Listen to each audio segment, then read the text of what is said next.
Meaning of flog. Flog. Flog.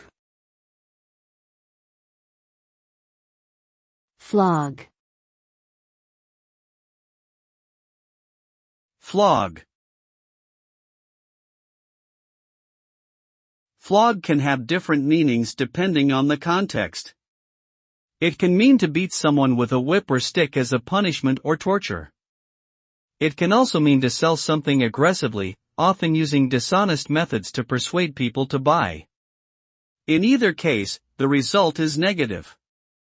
Physical flogging causes pain and harm to the victim, while aggressive selling can mislead people and damage their trust.